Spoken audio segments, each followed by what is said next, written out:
Hello folks, welcome to a new batch of Hobby Nightmares.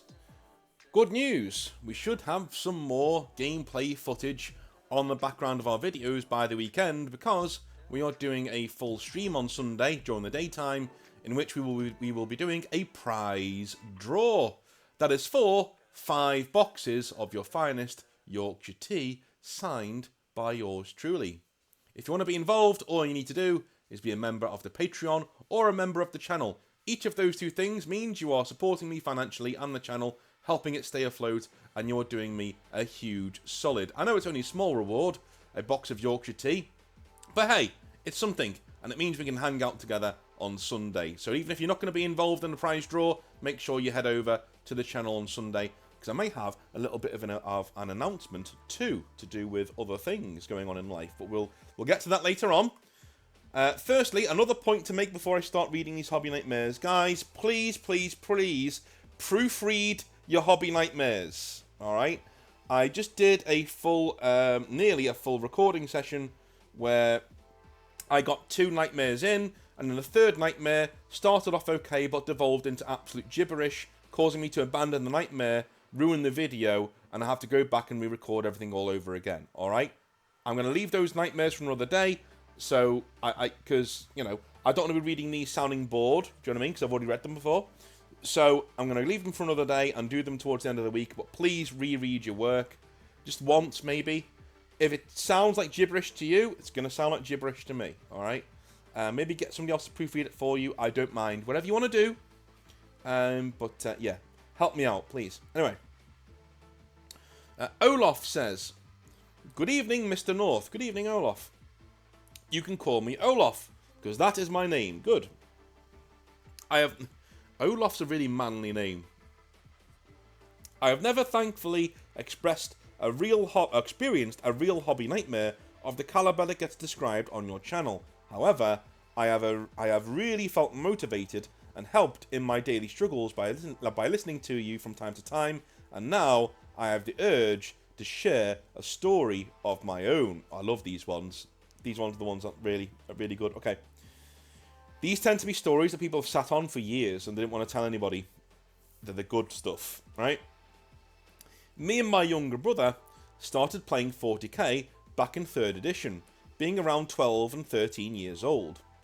We were both into role-playing and played the Lord of the Rings tabletop game at the time when a friend asked if we would be interested in playing 40k with him and his friends. At first glance, I just thought it was some lame Warcraft rip-off in space. I didn't think much of it, but agreed to join a game or two because why not? Dude, you're not far wrong in your description. He said I could choose any faction, but there were already 2 Space Marine players, 1 Dark Eldar, 1 Tau, and 1 Orc player in their group, so preferably something else. Right, you can be whatever you want, just not half of the models that are in the game, you know. Me being very into heavy metal at the time, said, what about those spiky ones then? And Chaos Space Marines I have collected till this very day. Good lad. Needless to say, as soon as I got my very own codex and started reading the lore, I was blown away. My brother chose Imperial Guard and was equally hooked. Ah, those were good times. Nowadays, I don't play the game anymore. My biggest passion is about converting epic models and reading the lore. This is where I find my means of meditation. Me too, man. That's basically where I am in the lore, in the hobby too. Yeah. Converting and painting, yes, but reading lore as well. Awesome. How many of you in the hobby right now? This is North talking. In the comment section down below, how many of you have experienced a rebirth of your love for the hobby through the explosion that we've had of lore YouTubers? That certainly did it for me back in the day as well. About 4 or 5 years ago. About 5, 6 years ago now, anyway. Carrying on. But these are all nostalgic memories from a distant time when 40k was the absolute pinnacle of epicness. Sadly, my fondest memories were never about the game itself. You see, I've always gone for the rule of cool. I bought the models I thought were coolest or most epic, and tried to tailor my lists around those units, and I have seriously never ever won a game of 40k. Now that's a bold claim there. Not one game ever, even by accident. Wow. And most of the time, it didn't even matter because we were a group of friends and we all understood the value of narrative games over competitiveness. Which brings me to my nightmare moment. I and still remember the shame and anguish. Okay. That I wasn't supposed to be there. Okay. Me and my brother were playing one of our regular weekends around maybe 1,000 points at home. I had tried several different tactics and lists to try and break his damn flashlight-wielding, emperor-loving, puny butthead guardsman, but to no effect. And I just couldn't accept my super badass mega upgraded Chaos Lord got shot to pieces by bloody flashlights before even getting his chance to prove himself in close combat. But this time would be different. I had just completed a 5-man squad of converted raptors to tie up his damned infantry squads.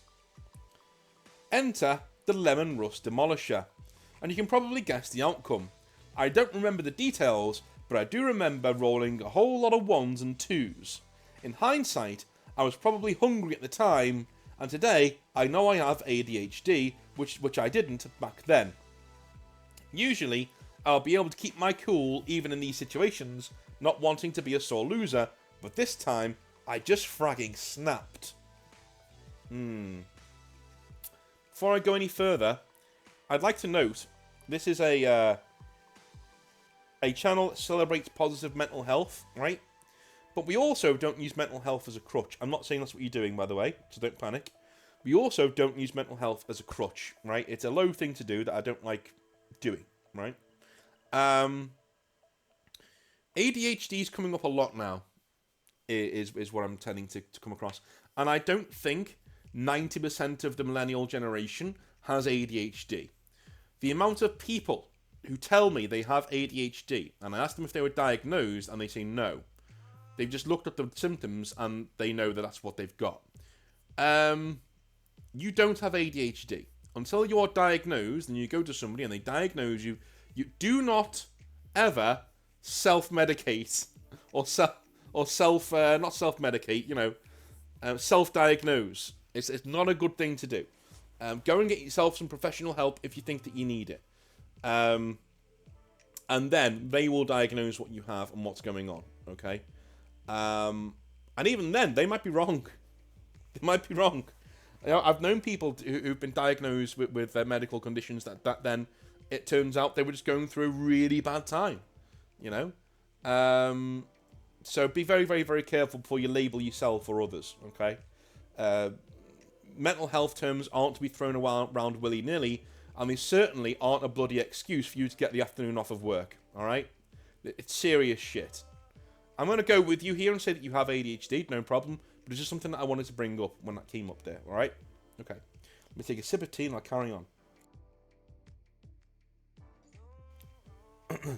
I remember throwing the dice as hard as I could at his ugly guardsman and kicked his ugly tank as I was seriously an inch from hitting my younger brother right across the face until I kind of realised what I was doing and just stormed away screaming at the top of my lungs. He just looked at me in shock and disbelief. Dude. I'm still ashamed for that moment, and I love my brother to no end, but that is what Warhammer does to some people, apparently. I was just a kid at the time, but I find it hilarious that grown-ups still behave in such ways. Anyway, thanks for your time, Olaf. Well, it depends how old you were. It seems to me here that you were like in your mid-teens, so you should really be growing out of that, but also I don't really blame you for reacting in the way that you did in terms of the age that you are. But again, yeah, anybody older than that, this is danger territory. This is where you need to be going to therapy, or the people around you need to stay the hell away until you get your head sorted out, sort of a thing, right? Anyway, moving on. Sam says, Dear North, it's Sam again, the Bourbon Drisking Space Wolf player from the Bluegrass State with another hobby nightmare, but would also like your input on two things. Okay. You have been recommending Marcus Aurelius on your videos, and I do find lots of his philosophies to be very sound. I would like to know your take on the famous samurai and philosopher Miyamoto Musashi before I pick up a copy of the Book of the Five Rings from my library or Amazon. Okay. Yeah, I read it like 8 or 9 years ago now, so forgive me if I don't remember much of it, but it was a good book. I just, you need to be very careful about some of the philosophies that he says are very warrior philosophies, right? I tend to get my back up when somebody brings up Musashi or the Sun Tzu or anything like that. Do you know what I mean? Talking to me about mental health, or even like Machiavelli. I've had that a few times when people bring up Machiavelli in terms of what you should be doing around your mental health, and I'm like, are you okay? Because what Machiavelli describes is a sociopath, mate, and that's not what you want to be, right? These are the same people who think that, you know, the dude from American Psycho is worthy of praise. Like, do you know what I mean? Like, what? What are you talking about right now? So be very, very, very careful. Most of his philosophies are based in the art in being a warrior, and you need to go into the book knowing that you're not a warrior. You're just some dude who ordered a book off the internet. But a lot of people tend to read that book and they, oh, this is so me, and it's not. You need to just climb down off your ego horse and approach it level, you know, absolutely level. It does teach you about humility and things, but people seem to like skate that over and not look into it. So make sure you approach Musashi from a modern day perspective, right? Don't be going in there thinking, oh, this is really cool. You know, it's all based in war and warfare. This guy fought nearly all of his life, so be very, very careful about following in-depth philosophical advice from somebody who killed people for a living, which is essentially what Musashi was doing back in the day, right? Getting in duels for his daily bread and stuff. So yeah. Moving on. This brings me to my next inquiry on advice. The last year and a half, I got back into martial arts since my young adulthood, and particularly got into Muay Thai. While it's been a great art in learning to defend myself while unarmed, and it's been a great exercise, I find myself gassing out pretty bad during sparring sessions. That's normal. To answer that, I've started to control my pacing and also do a few hour jogs in the morning to increase my endurance. My question is, would this also work on my wargame stamina? The reason I ask is that one of the reasons I seldom play in tournaments is that by the third round, I get rather tired physically and mentally, and when that happens, I'm prone to make some costly mistakes and or tilt, which usually ends my tournament day on a downer. Don't get me wrong, I just like to get my dice on, but having a hard L on the last game that costs you making the podium, where fatigue played a huge role, tends to get to me. Anyway, take a sip of your tea, and I'll sip my gin and coke for this hobby nightmare. Okay, before I go on, it won't work for that because it's a different set of skills you're honing when you're wargaming, right? Jogging isn't really going to make you last at the table any longer in wargaming. Maybe if you're physically tired, as in your legs are hurting, your back's hurting, yeah, getting fitter and going on runs will definitely help you last longer at the table. But if you're getting mentally tired, then no, it won't. And mental tiredness is something that's much harder to train out of you. And whilst you can get better at it, sometimes you just have to admit that certain activities aren't gelling well with the way that your brain works, right? I would advise you to stop taking placing in tournaments very seriously. And if you get to the end of your second game and you're feeling shattered, take the 2 wins and go, do you know what, man? I'm going to forfeit. I'm done. And stop. Just withdraw after the last round. You got your 2 wins. Fine by you. You know what I mean? Build it up like that. Whenever you've had enough. Listen, I've just started archery, right? And I'm one stubborn arsehole sometimes. I really am.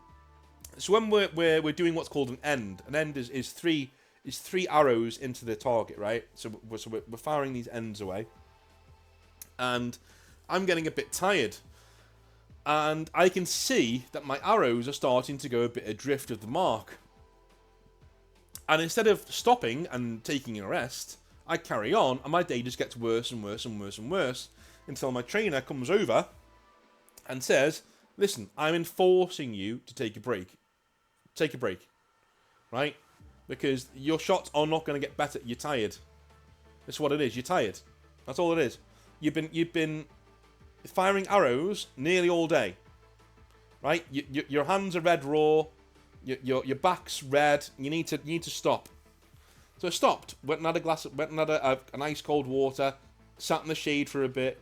Got my head together. Came back, and I was lacing it again.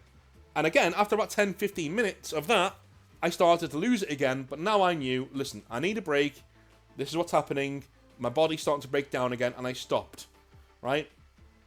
So that's what you need to do. Just train yourself to enjoy the art of doing it well. But as soon as you know your performance is going to be hampered because you're not, you know what I mean, you're not physically there, then stop. So no, I'm done. I'm done for now. Right? This notion of pushing through pain and being a man, it's nonsense. Any guy who's trained properly will tell you recovery is one of the most important parts of it. It is. The recovery is the most important part of a run. What you do after the run is the most important part. What do you put into your body? How do you warm down? Things like that. It's the most important bit. So, any martial artist, you'll be able to tell me, doing Muay Thai, you'll be able to tell me the warm down is the most important part. Yeah, you practice all of your skills, but your skills are already there. You're getting better at them, right? The most important part is when you go away and you think about what you did, is it internalizing? Are you thinking about it properly? Are you learning, right? So maybe that's what you need to do with 40k. 40k, going to tournaments, win your games, but as soon as you've won your games, if you're feeling yourself flag and you're not having a good time, stop. Stop being so stubborn. Stop. Go and sit down. Have a read. Have a drink of coffee or a cup of tea. Watch other people. Scout other people. See how they're doing in the hobby. Maybe pick up a few tips and tricks. Refresh your mind. Always leave an event wanting more. Never leave thinking, thank God that's over. If you're doing that in the hobby, you're doing it wrong. You need to go away and make sure that you want to do it again, you know? Anyway, moving on with the rest of your hobby nightmare. The main subject of this nightmare is my gaming area's Dave and his now ex-fiancée, Mary. Okay, for those of you who don't know, Dave is a name we give to people who are, you know, that guy in our hobby spaces. Anyway, sorry if you are Dave, by the way.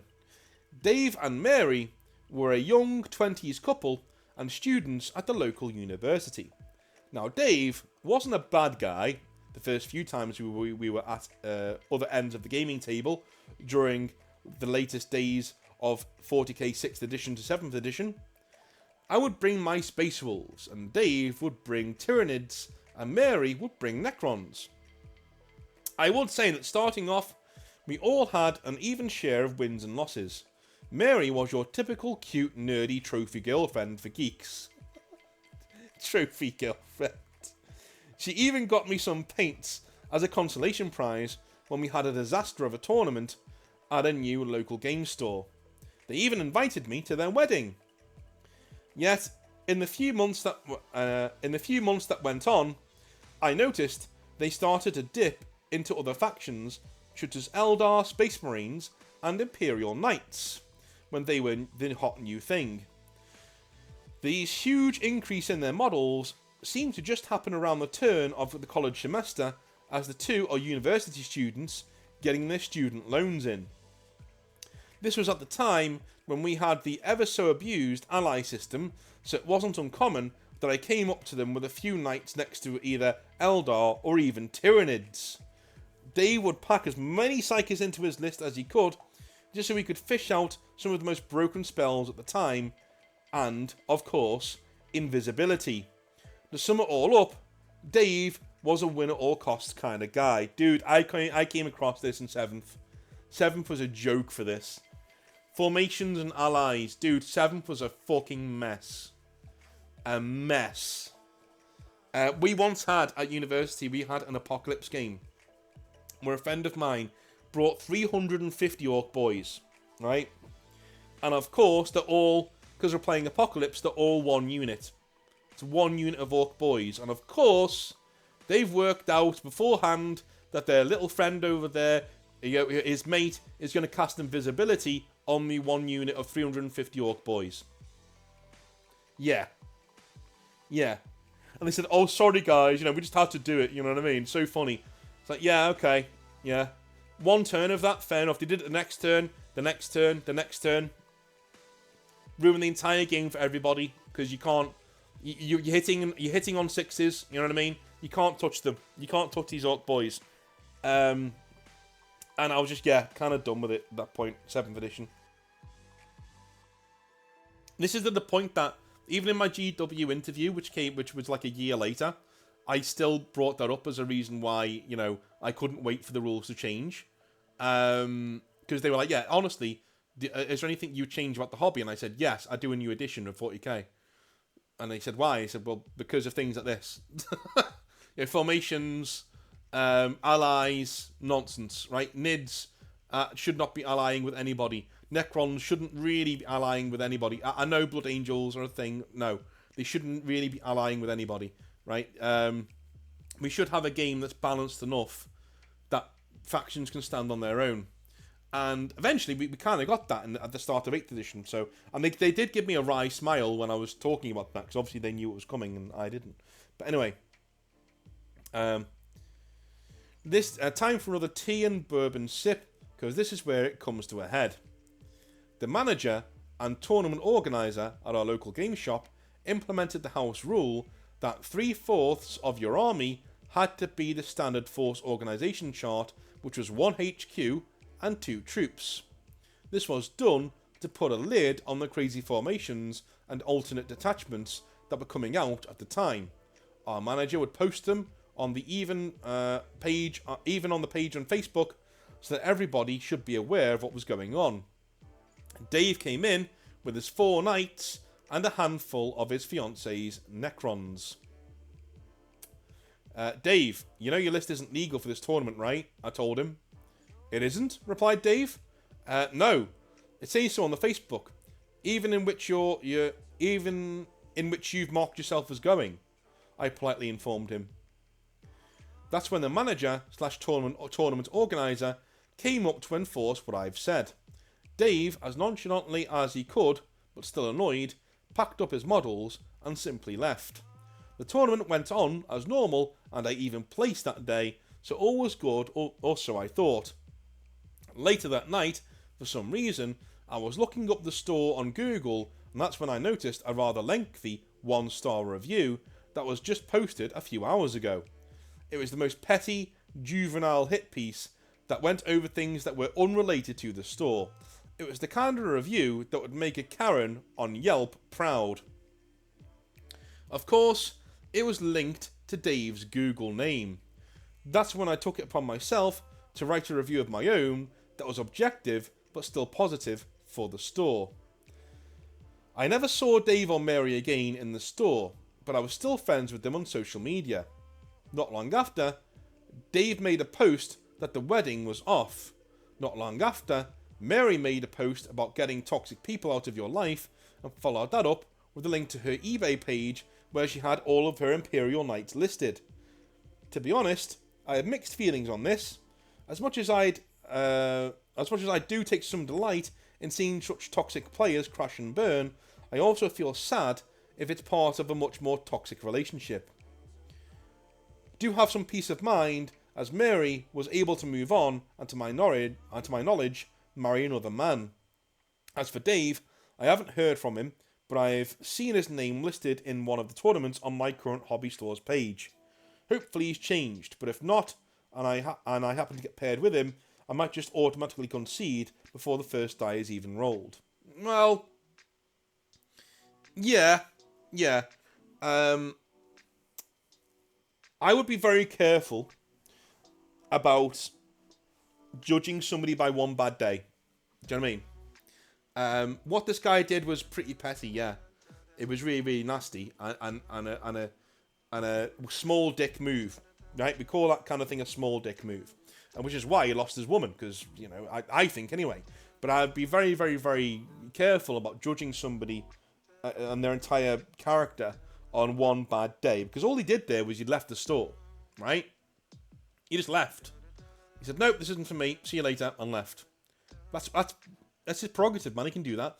The review, yeah, that is a dickhead thing to do. Don't get me wrong, right? But we've all had bad days and done things that we regret.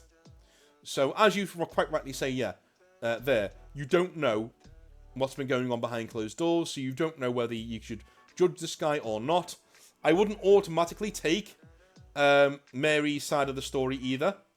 Getting toxic people out of your life, mate. I've known some really, really bad girlfriends who've called the ex-boyfriends toxic, right? And the biggest turn-off for me when I was single, if I was going on a date, is if my date that I was with at the time hated their ex and called them a narcissist. That was a red flag. A red flag. Okay? You're either not over them, or you were the toxic one. One of the two. And I'm not dealing with either, so no. Do you know what I mean? You need to go and get over them, or, work on yourself.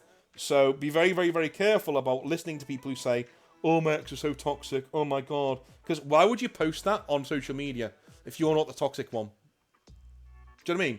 How many people you know who are nice, well-adjusted people, how many of those that you know will go online and post shit about their ex in public, calling them toxic and fit to burn and all that sort of stuff? Yeah, none, right? So if she went online and did that, she was probably just as toxic as him, dude. No, I wouldn't automatically take her side. And it annoys me when people do. They take the woman's side automatically. No, listen. I've known dudes to be driven to fucking drink and despair by girlfriends in the past. So, nah. People are people, man. People are people. Anyway, I love you a long time. I will speak to you tomorrow for some more Hobby Nightmares, and then on Thursday we will be doing a 40k rant about why Space Wolves suck in modern day 40k. Now, that is not going to be a hit piece like I've done in the past, right?